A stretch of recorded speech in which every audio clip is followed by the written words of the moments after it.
Assalamualaikum warahmatullahi wabarakatuh. Selamat pagi semuanya. Bagaimana kabarnya hari ini?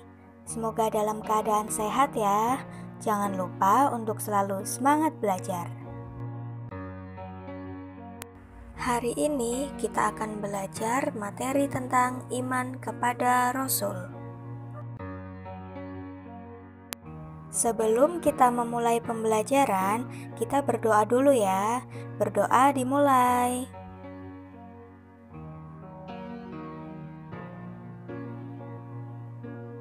Selesai. Inilah tujuan pembelajaran kita hari ini. Materi yang pertama adalah beriman kepada Rasul-Rasul Allah. Rasul menurut bahasa adalah utusan atau orang yang dikirim untuk suatu tugas. Menurut istilah agama, Rasul adalah seorang lelaki yang terpilih untuk menerima wahyu dari Allah dan ditugaskan untuk menyampaikan risalah kepada manusia. Iman kepada para nabi dan Rasul Allah merupakan salah satu rukun iman. Iman keberapa? Ada yang tahu? Ya, benar, rukun iman keempat. Keimanan seseorang itu tidak sah sampai ia mengimani semua nabi dan rasul Allah dan membenarkan bahwa Allah telah mengutus mereka untuk menunjukkan, membimbing, dan mengeluarkan manusia dari kegelapan kepada cahaya kebenaran. Ditambah juga keharusan membenarkan bahwa mereka telah menyampaikan apa yang Allah turunkan kepada mereka dengan benar dan sempurna, dan mereka telah berjihad dengan sebenar-benarnya di jalan Allah. Allah berfirman dalam Quran Surat Al-Baqarah ayat 285 tentang kewajiban beriman kepada para rasul. Iman kepada Rasul berarti meyakini bahwa Rasul itu benar-benar utusan Allah Subhanahu wa Ta'ala yang ditugaskan untuk membimbing umatnya ke jalan yang benar agar selamat di dunia dan akhirat. Rasul-rasul itu adalah manusia biasa yang berlaku pada mereka sifat-sifat kemanusiaan seperti makan, minum, tidur, sehat, sakit, ingat, lupa, hidup, mati, dan sebagainya. Iman kepada Rasul-Rasul Allah adalah salah satu rukun iman. Jadi, seseorang tidak dikatakan beriman kalau tidak mempercayai Rasul-Rasul Allah. Berkaitan dengan beriman kepada para Rasul, Allah berfirman dalam Quran Surat An-Nisa ayat 136 dan juga Quran Surat An-Nahl ayat 136. Pengiriman nabi dan rasul kepada umat manusia sangatlah diperlukan, karena akal manusia sangatlah terbatas untuk mengetahui rahasia kehidupan, baik kehidupan dunia dan kehidupan akhirat. Para rasul diutus untuk mengajarkan bagaimana mengerjakan ibadah dengan benar dan tepat sesuai pedoman pelaksanaannya agar manusia tidak merasa teraniaya atau dizolimi di akhirat nanti. Maka perlu dijelaskan mengenai perbuatan baik yang harus dikerjakan dan perbuatan buruk yang harus ditinggalkan. Materi yang kedua adalah sifat-sifat bagi Rasul-Rasul Allah. Sifat bagi Rasul Allah dapat dibagi menjadi tiga. Yang pertama adalah sifat wajib bagi Rasul, yang kedua adalah sifat mustahil bagi Rasul, dan yang ketiga adalah sifat jaiz bagi Rasul. Sifat wajib bagi Rasul ada 4. Yang pertama, sidik, yang artinya jujur. Setiap Rasul pasti jujur dalam ucapan dan perbuatannya. Apa-apa yang telah disampaikan kepada manusia, baik berupa wahyu atau kabar, harus sesuai dengan apa yang telah diterima dari Allah, tidak boleh dilebihkan atau dikurangkan. Dalam arti lain, apa yang disampaikan kepada manusia pasti benar adanya. Berkaitan dengan itu, Allah berfirman dalam Quran Surat Al-Hasyr ayat 7. Sifat wajib yang kedua adalah amanah, yang artinya dapat dipercaya. Amanah berarti bisa dipercaya baik lahir atau batin. Sedangkan yang dimaksud amanah di sini bahwa setiap rasul adalah dapat dipercaya dalam setiap ucapan dan perbuatannya. Berkaitan dengan itu, Allah berfirman dalam Quran surat Al-Asy-Syu'ara ayat 143. Sifat wajib yang ketiga adalah tabligh, yang artinya menyampaikan.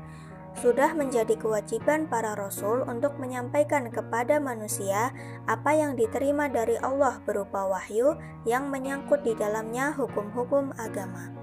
Berkaitan dengan itu, Allah berfirman dalam Quran surat Al-Ahzab ayat 39. Sifat wajib yang keempat adalah cerdas. Dalam menyampaikan risalah Allah, tentu dibutuhkan kemampuan, diplomasi, dan strategi khusus agar wahyu yang tersimpan di dalamnya hukum-hukum Allah dan risalah yang disampaikan bisa diterima dengan baik oleh manusia. Berkaitan dengan itu, Allah berfirman dalam Quran surat Al-An'am ayat 83. Sifat mustahil bagi Rasul-Rasul Allah. Pengertian sifat mustahil bagi Rasul Allah adalah sifat yang tidak mungkin ada pada diri Rasul-Rasul Allah atau sifat yang berlawanan dengan sifat wajib bagi Rasul-Rasul Allah. Adapun di antara sifat mustahil Rasul yaitu yang pertama kizb atau bohong, yang kedua khianat yaitu berkhianat atau tidak dipercaya, yang ketiga kitman yaitu menyembunyikan, dan yang keempat adalah baladah yang artinya bodoh. Rasul-Rasul Allah adalah manusia-manusia pilihan Allah, maka para rasul tidak akan mungkin mempunyai sifat mustahil sebagaimana manusia biasa, karena para rasul Allah adalah manusia yang maksum atau terjaga. Maksum mempunyai arti terjaga. Para rasul Allah sangat terjaga dari segala dosa selayaknya manusia biasa. Berkaitan dengan itu, Allah berfirman dalam Quran surat Al-Fath ayat 2. Sifat jaiz bagi Rasul-Rasul Allah. Allah telah mengutus para rasul kepada manusia dan telah dihiasi dengan sifat-sifat kesempurnaan melebihi makhluk Allah yang lain. Namun mereka tidak akan terlepas dari fitrah kemanusiaan yang ada dalam dirinya. Seorang rasul tetaplah sebagai seorang manusia biasa yang berperilaku sebagaimana manusia. Sifat para rasul Allah ini telah membuat mereka melakukan aktivitas sebagaimana manusia lainnya. Sudah tentu yang dimaksud di sini adalah perilaku dan sifat yang tidak mengurangi derajat kerasulan mereka di mata manusia. Jadi sifat-sifat ini boleh dikatakan jaiz bagi para rasul, yaitu sifat-sifat yang boleh dilakukan dan boleh pula ditinggalkan, seperti makan, minum, tidur, menikah, istirahat, sakit yang ringan, pingsan, berniaga, dan semacamnya.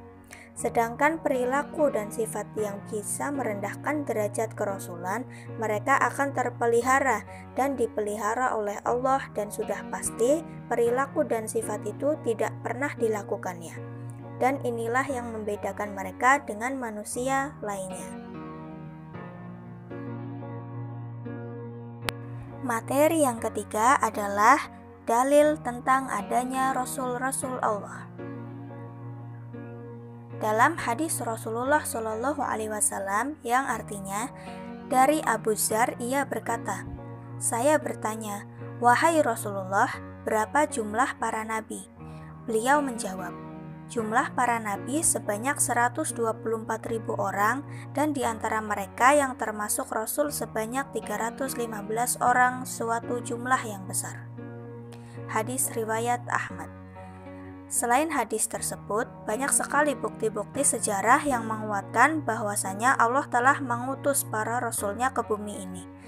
Di antara salah satu sejarah yang menunjukkan bukti adanya Rasul Allah adalah makam Rasulullah Shallallahu Alaihi Wasallam dan Masjid Nabawi kota Madinah.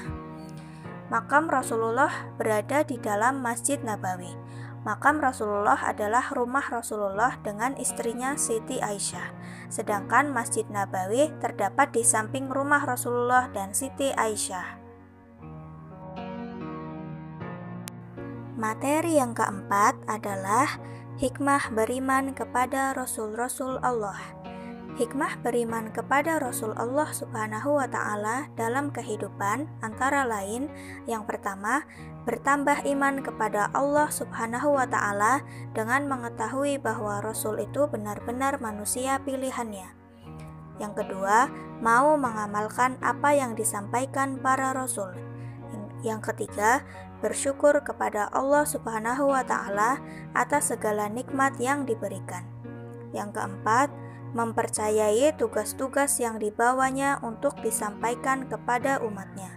Yang kelima, lebih mencintai, menghormati, dan mengagungkan Rasul atas perjuangannya dalam menyampaikan agama Allah Subhanahu wa Ta'ala kepada umatnya.